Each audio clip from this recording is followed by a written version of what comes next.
Hello guys, welcome back to Medico Days. So as you all know, Neetpg 2025 is scheduled for 15th June 2025 and it is going to be conducted in two shifts.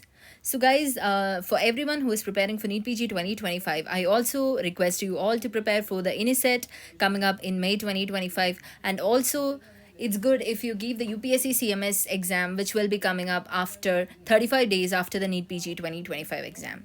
Because all the preparation of all of these exams are very much similar, except there are few changes because in UPSC CMS there are only 5 subjects. So what you can do is once you prepare with your NEET PG and your NEET PG exam is over, then you can focus more on those 5 subjects which are coming up for UPSC CMS, and you can do the PYQs which are available, the previous year question papers which are available in the UPSC CMS website in order to prepare for that.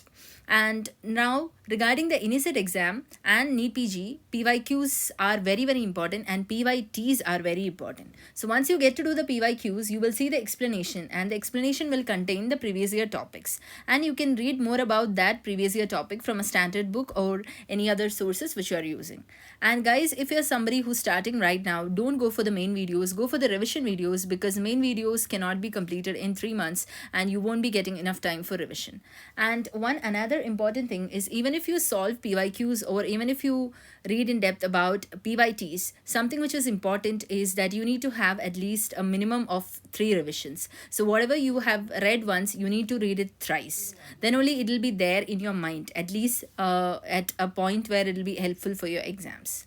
And next, another important thing is, if you're focusing while you're focusing for any Z exam, you need to have more focus on the first year and the second year subjects, because a lot of questions keep coming up from the first year and second year questions, which will be around 60% of the paper for any set, whereas in NEET PG, the third year and the final year subjects constitute the 60% of the paper.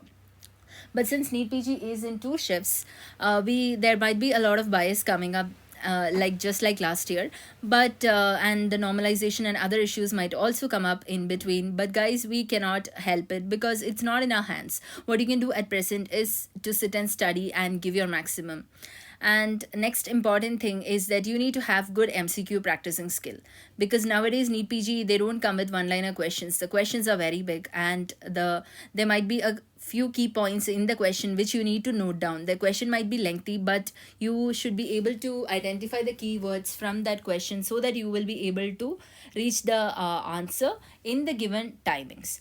So for that, what is needed is you need to practice more MCQs, and the best way to do that is to do custom modules daily. So you can initially start with 60 questions for 60 minutes and later on reduce the time. For 60 questions, you can later do it in 50 minutes. So you need to adjust the timing accordingly so that your MCQ skill and MCQ practice becomes more correct. Also, while doing the custom modules or while giving GTs, you can make use of your guess answer option, because if your number of guess answers are correct, then you can try for trial and error a guess option in your main exam as well. But if your guesses are wrong in the GTs or whichever subject you're giving, whichever platform or whichever sources you're giving, if your guess options are more on the lesser side, then it's always safe to not give much guess options in the exams.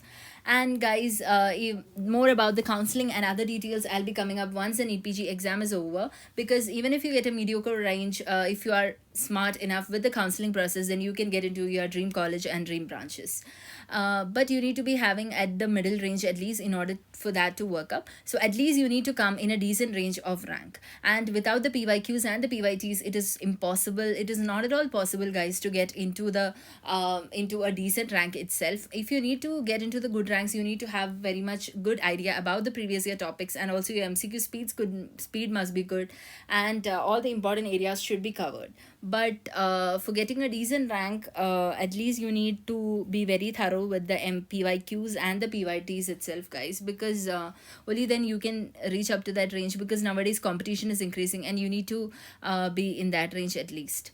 And guys, even if you're starting right now, it is okay, do whatever you can, because every year the competition is increasing. If you start wait for next year, yes, you can put your maximum effort and try for next year, but if you're putting some effort this year, and if you get into a dream branch this year itself, then it's always good only, no guys. So put your effort right now. If you're having time, then spend on it. Do the revision videos, do the PYQs, do the PYTs, which are most important, and also practice MCQs every day. And then later on move into the, you can use various consolidated books available, just like the magic book by Dr. Nigdan Nanwani ma'am, or the Zainab Vora ma'am's book BTR, and all those things you can use, Vibe or DVT or whichever source. All of these have a lot of concise information. You can use that also. And one another important thing which you can keep is the 20th notebook. You can while you're doing the PYQs or while you are solving the PYTs, you can keep all the important things which and the volatile things just in the form of a small written notebook, and you can keep all the important calculations, the formulas, the graphs, the eponyms, and all those things mentioned up, all the volatile things mentioned up in that book, which you need to revise at least for the last 2 to 3 weeks. You need to be continuously revising this book every day. And it's also good that if you go through your 20th notebook every day for around half an hour. So guys, that's it for this video, and don't get worried about the exam being conducted in two shifts, because it's not in our hands. Whichever shift you get, you have to go and give with that exam, and all these things are not in our hands. And what you can do is to put your maximum effort and do the best, because what you do in the paper will eventually come out. Your hard work will come out, guys. Don't worry about that. Now, don't focus on the preponement or the postponement or the shift or any other thing. Just focus on the studies. Do what is very much important, guys. Don't focus on the questions which came once in a while, or like which are the difficult topics. Focus on the topics which everyone will make correct, because you can't miss out. You can't make a question which everyone has made correct. You can't make it wrong. If you make blunders like that, then you will be out of the competition. So the basics should be good, and for that, right now start preparing. And that's it, guys. Till I come back with my new video, stay tuned. Till then, bye.